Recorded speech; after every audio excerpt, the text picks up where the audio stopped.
Good evening, everyone. Welcome to the evening session, day 26 of 28 Days to a New Consciousness. We begin, of course, right now, hosted here live on the Awaken the World page. Hello, hello, hello, hello. Another busy day for us. Another journey with my sore sciatica. It's definitely sciatica. We figured that out. Janet Lynn Bourret, where are you?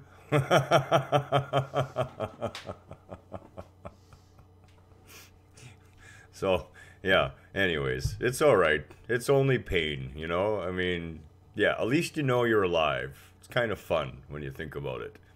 So, yeah, day 26 of February. Where did February go? Who knows? What did we talk about this morning? It was a long time ago. Well, we talked about how every day you are granted a reset of the vibrational state that you may accumulate during the day, and that is called sleep.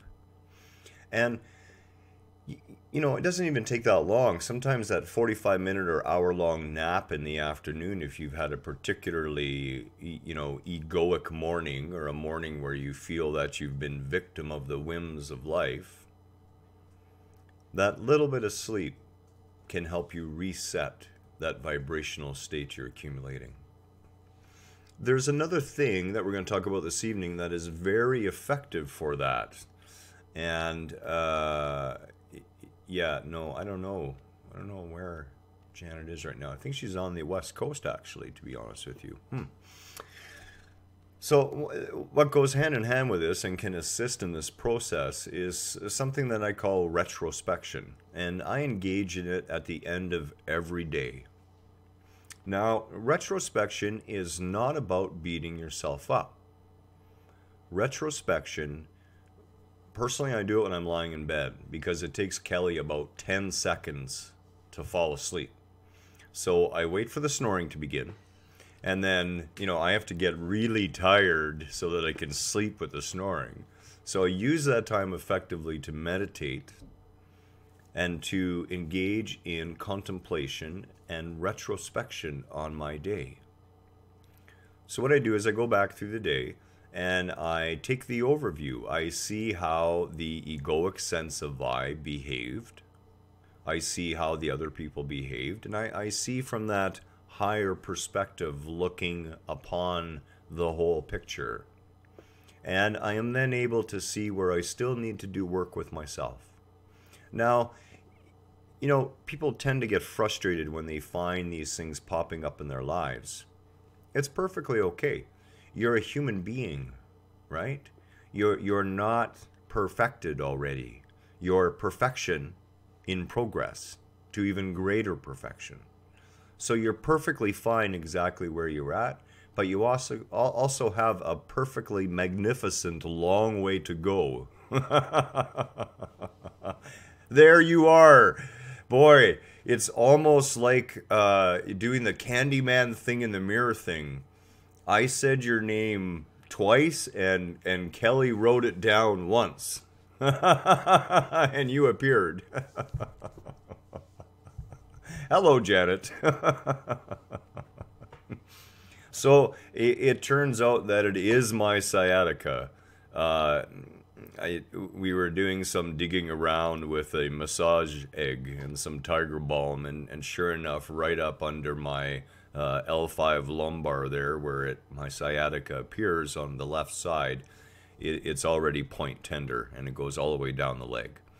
So clearly there's something getting caught up in there a little bit.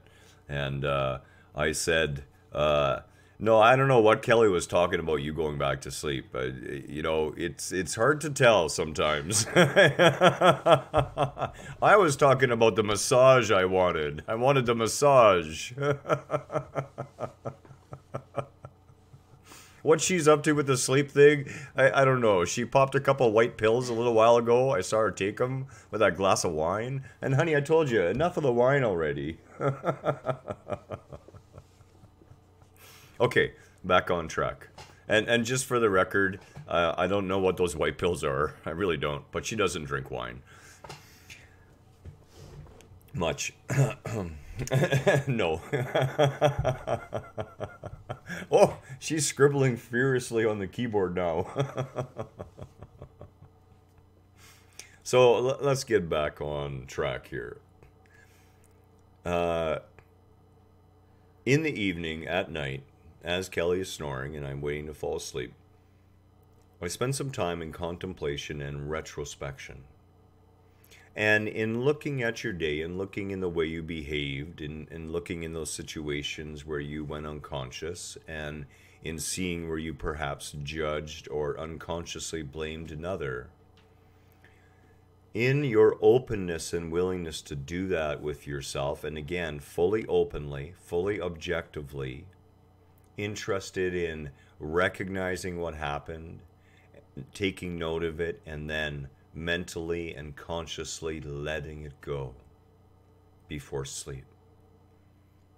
Having gratitude for the experience, recognizing the value in what it showed you, having gratitude for the other person perhaps who brought it out on you, and doing all this before bed not only makes for a better sleep, but it makes for a higher vibration when you awaken in the morning.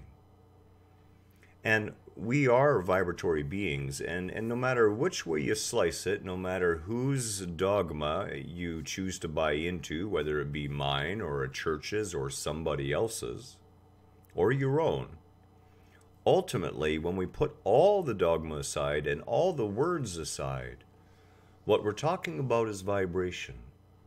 We live in a vibrational world. Light is vibration. All is vibration.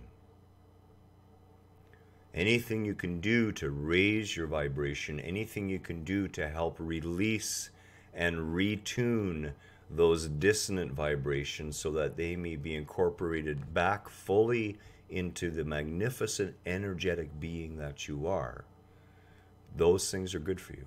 They always are. And retrospection goes a big way towards helping that out.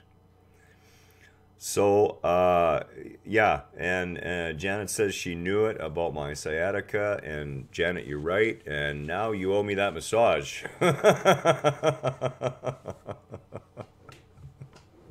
Damn technology, we're not quite there yet. Although, we're heading in that direction, that's for sure. You know, we'll be able to give long distance massages one day. So use this tool along with your sleep, right? Understand what sleep is. Sleep serves a whole bunch of functions. And one of the biggest one is to allow all the conscious stuff to kind of sink down into the higher level knowing. And then whatever doesn't quite make it down there, we end up with that residue the next day. But that residue is always a lot less than it was in the evening before. And you know, if you go to bed upset or angry, that in the morning, you're kind of hard pressed. You have to kind of make a decision to get angry again. And sometimes you do. Sometimes you're so close to the edge of it when you wake up that you say, what the heck? And you go ahead and you fall in for another day or another morning.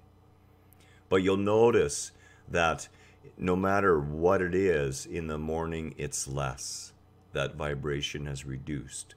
And if you're having a good, sound sleep, and you've let go as much as possible before the end of the day, not only will you sleep better, you will also process so much easier those things through the day, and you will wake up in a much higher vibrational frequency. And this is always good. Great place to be. It's tuning our transmitter to those higher and higher frequencies all the time. That's it. That's all I have. Much love to you all tonight.